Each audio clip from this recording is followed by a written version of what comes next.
Hello friends, welcome to my channel. Today మనం 5th September 2025కి సంబంధించిన important current అఫైర్స్ని ఈ వీడియోలో చూద్దాము. మా ఛానల్ని కనుక ఫస్ట్ టైం చూస్తున్న వాళ్ళుంటే వీడియోని లైక్ చేసి ఛానల్ని సబ్స్క్రైబ్ చేసుకోండి. వీడియో కింద డిస్క్రిప్షన్లో మన టెలిగ్రామ్ ఛానల్ లింక్ ఉంటుంది. అందులో కూడా జాయిన్ అవ్వండి. ఇంపార్టెంట్ కంటెంట్ డైలీ అందించడం జరుగుతుంది. టుడే ఫస్ట్ టాపిక్ చూసినట్లయితే నీతి ఆయోగ్ నివేదిక. నీతి ఆయోగ్ ఒక నివేదికను విడుదల చేసింది. దానికి సంబంధించి చూద్దాము. పప్పు దినుసుల దిగుబడుల్లో తెలుగు రాష్ట్రాలు వెనుకబడ్డాయి. హెక్టారుకు సగటున దిగుబడి సాధిస్తున్న రాష్ట్రాలలో తెలంగాణ 5, ఆంధ్రప్రదేశ్ 7వ స్థానంలో ఉన్నాయి.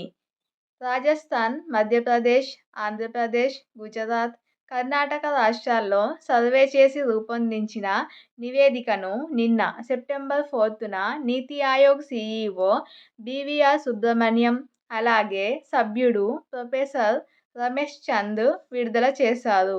పప్పు దినుసులకు సంబంధించిన నీతి ఆయోగ్ నివేదికను సీఈఓ బీవీఆర్ సుబ్రహ్మణ్యం, అలాగే సభ్యుడు ప్రొఫెసర్ రమేష్ చంద్ విడుదల చేయడం జరిగింది. అందులోని అంశాలను కనుక చూసినట్లయితే మినుముల దిగుబడి పరంగా తెలంగాణలోని వనపర్తి జిల్లా దేశంలోనే అత్యుత్తమంగా ఉన్నట్లు నివేదికలో పేర్కొన్నారు. 2013-14 నుంచి 15-16 మధ్య కాలంలో దేశంలో పప్పు దినుసుల సగటు దిగుబడి 19.25 మిలియన్ టన్నుల నుంచి 16.35 మిలియన్ టన్నులకు పడిపోయిందని ఈ నివేదికలో వెల్లడైంది. ఆ తర్వాత ప్రభుత్వం దిద్దుబాటు చర్యలు చేపట్టడంతో 2015-16 నుంచి 2022-23 మధ్యకాలంలో దిగుబడి 38% పెరిగినట్లు తెలిపింది.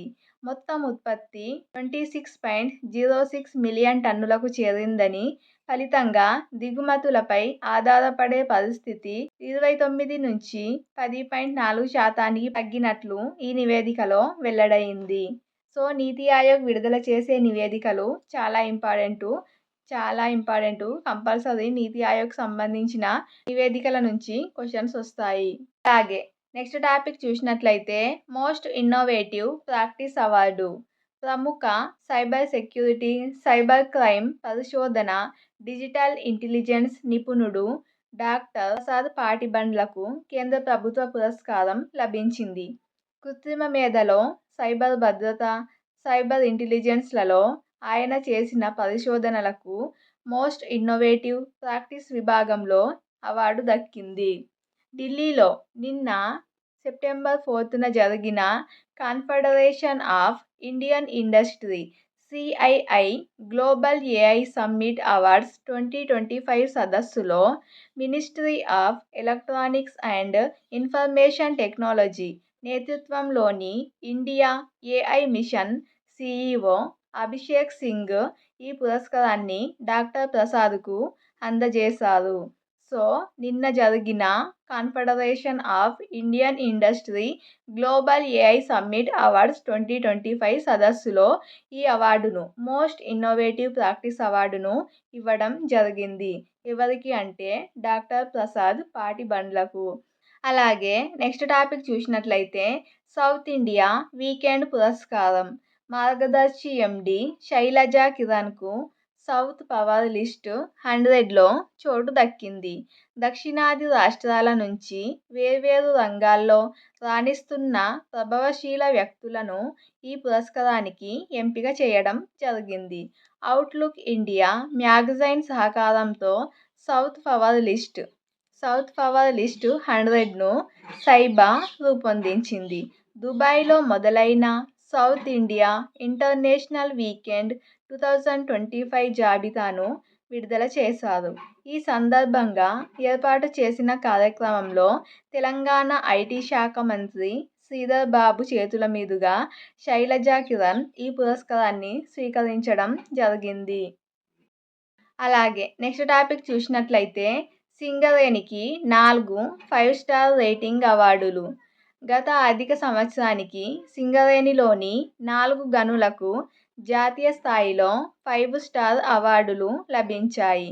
ముంబైలో నిన్న నిర్వహించిన కార్యక్రమంలో కేంద్ర బొగ్గు గనుల శాఖ మంత్రి జి. కిషన్ రెడ్డి చేతుల మీదుగా సింగరేణి సంస్థ సీఎండీ బలరాం ఈ అవార్డులను అందుకున్నారు.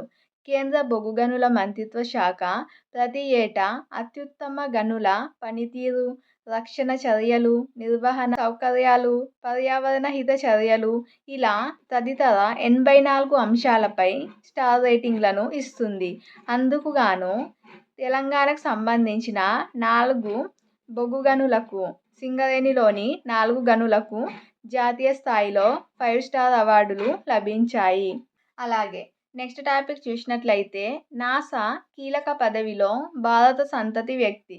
నాసా అంటే అమెరికాకి సంబంధించిన అంతరిక్ష పరిశోధన కేంద్రం. నాసా అంటే ఫుల్ ఫామ్ ఏంటో కామెంట్ చేయండి. అంతరిక్ష అన్వేషణకు అసోసియేట్ నిర్వహణాధికారిగా భారతీయ అమెరికన్ అమిర్ క్షత్రియాను నియమిస్తున్నట్లు అమెరికా జాతీయ అంతరిక్ష పరిశోధన సంస్థ నాసా ప్రకటించింది. నెక్స్ట్ టాపిక్ చూద్దాము. ట్రాన్స్జెండర్ హక్కుల గుర్తింపు. ట్రాన్స్జెండర్ల హక్కులను గుర్తించడంలో ప్రపంచ దేశాల కంటే భారతదేశం ఎంతో ముందుందని జాతీయ మానవ హక్కుల కమిషన్ చైర్పర్సన్ జస్టిస్ రామసుబ్రమణియన్ పేర్కొనడం జరిగింది. ట్రాన్స్జెండర్ల హక్కులపై ఢిల్లీలో నిర్వహించిన ఇండియా హ్యాబిటాట్ సెంటర్లో జరిగిన సదస్సులో ఈ సందర్భంగా మాట్లాడడం జరిగింది. ఎన్హెచ్ఆర్సీ అనేది రాజ్యాంగబద్ధ సంస్థనా లేదా చట్టబద్ధ సంస్థనా అనేది కామెంట్ చేయండి. అలాగే ఎన్హెచ్ఆర్సీ అనేది ఎప్పుడు ఏర్పడింది? ఇది ఫ్రెండ్స్ టుడే 5th సెప్టెంబర్ 2025కి సంబంధించిన కరెంట్ అఫైర్స్ వీడియో నచ్చినట్లయితే లైక్ చేసి ఛానల్ని ఫస్ట్ టైం చూస్తున్నట్లయితే సబ్స్క్రైబ్ చేసుకోండి. టెలిగ్రామ్ ఛానల్ లింక్ వీడియో కింద ప్రొవైడ్ చేయడం జరుగుతుంది. అందులో కూడా జాయిన్ అవ్వండి. Thank you.